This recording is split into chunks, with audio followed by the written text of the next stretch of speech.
Man, it's been a long wait. He's gotten preempted by a couple of states, guys running for office. Eric's fantastic. Eric has a training organization. He does a great job. If you haven't checked out MDFI, gone to their website, they have some great offerings, not only for civilian, but for law enforcement, for basic, for advanced. Look, a lot of us have our CPLs, but very few. In fact, about 8% of CPL holders have actually done advanced training. You should. You really should. If you're serious about it, you should be responsible about it and get some of that advanced training. And some of it isn't even all that advanced. It's just the next level up. Eric came out to, I also, in addition to owning Freedom Firearms along with my brother Jared, we're members of a sportsman's club. I believe Larry's out there, right there, Larry Skelly, out there and Stacy Penland at Sportsman's Club of Battle Creek. I have to serve as the secretary because I got appointed and you can't get rid of that job. Ever. But my brother got elected as president out there, and last year, for the first time, Trek came out and did some training out there at Sportsman's Club of Battle Creek. We had a great time. He enjoyed the club, and so it's great to finally meet him in person and to have him here. Eric, please. Oh, you got it, but you have to make me go after Tom. I'm a little bit upset. Tom's too good. Tom's too good. What's going on, everybody? America, right? Yeah. All right. Good morning, everyone. I want to say how much of an honor it is to be speaking before you today. I would like to thank Michigan Gun Owners, Michigan Open Carry for the invite to be here today, and of course to all of you for joining us at the Second Amendment March to protect and defend the rights of all Americans. Thank you all so much for that. For those that don't know me, my name is Eric Utrecht. Everyone calls me Trek. Other than the information from the introduction there, I own a little company called MDFI that does training in and around the state of Michigan. From what was not mentioned, I am a native Kalamazooan. Do I have any Kalamazooans out there? All right, there we go. Oh, can you hear me? There you go. All right. I'm also a proud Michigander, born and raised. Gotta love the big men, right? What other people might not know is that I actually like to watch lots of movies. I like long walks on the beach. I like my coffee black and my tea in the harbor. So 2 years ago, we stood out here in the cold, and I pondered at great end to try to figure out what I would talk about in a brief amount of time with friends, colleagues, like-minded strangers, and frankly all Americans regarding a responsible citizenry and the rights protected under the Second Amendment, and how those rights are the absolute anchor that keeps all other individual rights from drifting away. And so looking back at my notes from 2 years ago, I found that what I'm going to talk about today is actually very similar to what I talked about 2 years ago, because here's the reality. The Second Amendment is still under attack. Politicians that by their very oath of office to protect the rights of all Americans are doing a very poor job. And even we as gun owners from time to time, as Tom just talked about, we find ourselves divided. So today, with that being said, I'm not going to talk too much about the people that would disarm us outright. The call for just one more law, and we hear this argument all the time, yes?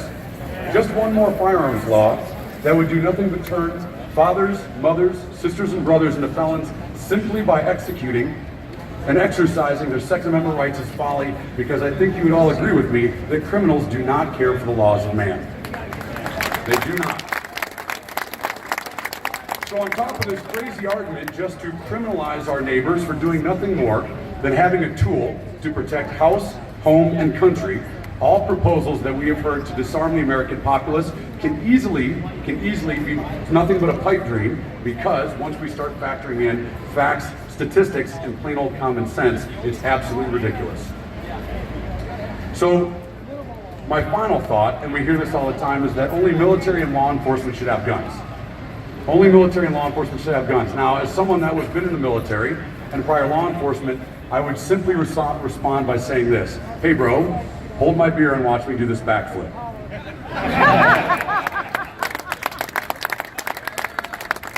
So, it's a good one, right?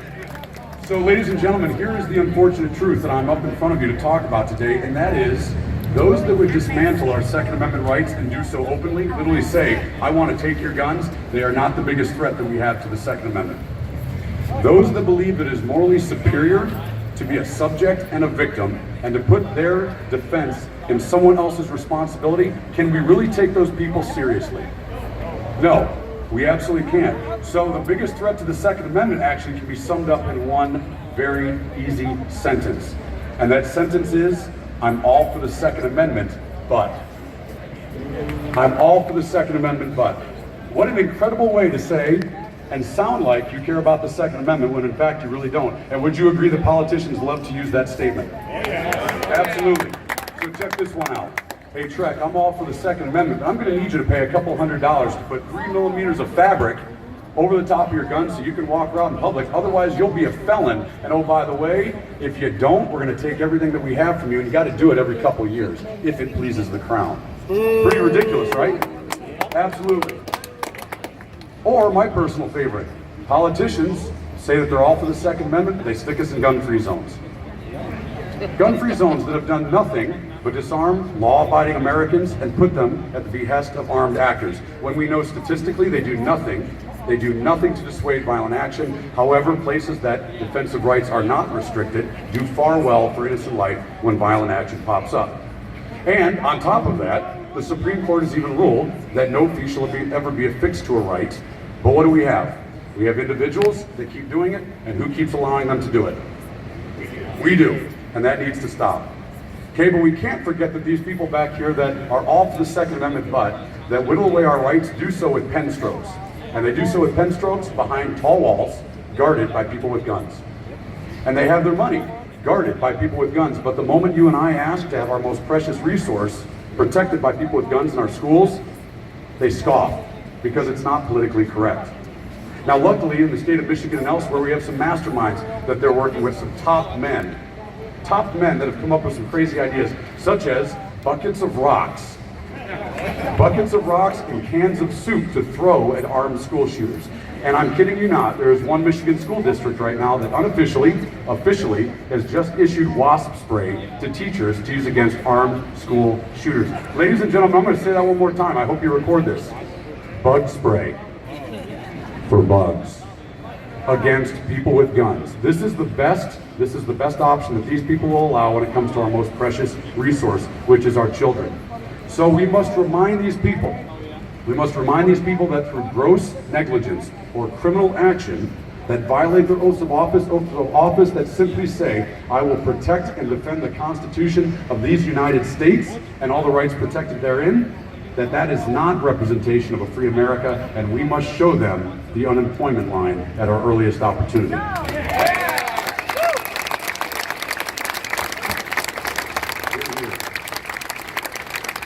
So ladies and gentlemen, when we get right to it, to truly support the Second Amendment requires a discipline that is not easily found, and so bear with me on this one. Do we support all rights of all Americans? Yes. Absolutely, because we know that to be a civil rights activist, as we are, here to protect the Second Amendment, if we strip one right from one American, we are doing no good. Do we refuse to accept or tolerate irresponsible gun handling and irresponsible firearms practices? If we go to the range and put one person's life in jeopardy, we infringe on one person's safety, we are doing no asset to the cause. Do we support all responsible exercising of the Second Amendment? And this is the one that bothers me the most, folks. Shotgunners, open carriers, hunters, competition shooters, concealed carriers, reenactors. We cannot be at odds anymore. We must embrace the very diversity that is in the way that we decide to participate with our Second Amendment rights. But understand this, ladies and gentlemen, just because the politicians are going after a part of the Second Amendment that does not directly affect our firearms activities does not mean that one day they will not. Very, very important. Do we act as ambassadors to the Second Amendment for people that are uneducated and do not understand the importance of what it means to keep and bear arms? We have to remember that don't tread on me means don't tread on anyone. Do we get involved in the protection of the Second Amendment like you're all doing here today, or is a Facebook like? As much effort as we're willing to put into it, because I think you'll all agree with me, there is no free lunch when it comes to protecting our rights. And do we embrace the responsibility that comes with carrying a gun in public like you are all doing right now? Ladies and gentlemen, I am a firearms instructor. I make my very living by teaching people how to be responsible with guns, but I'm going to say this in front of all of you. There should never be a government-mandated standard for any American to ever exercise any American right.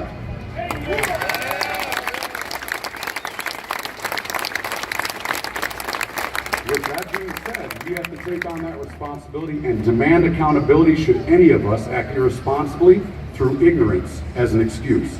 And so, ladies and gentlemen, in conclusion, if we can embrace these standards and answer yes to these standards, we are on our track to being ambassadors and stewards for the Second Amendment and the future of our Second Amendment holders. So, by making our motto here today, we are all for the Second Amendment, period.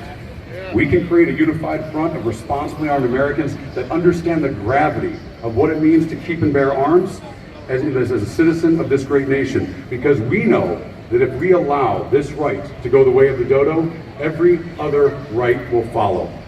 Ladies and gentlemen, responsibility in all we do, freedom for everyone, and a republic if we can keep it. Thank you all so very much. It's been an honor.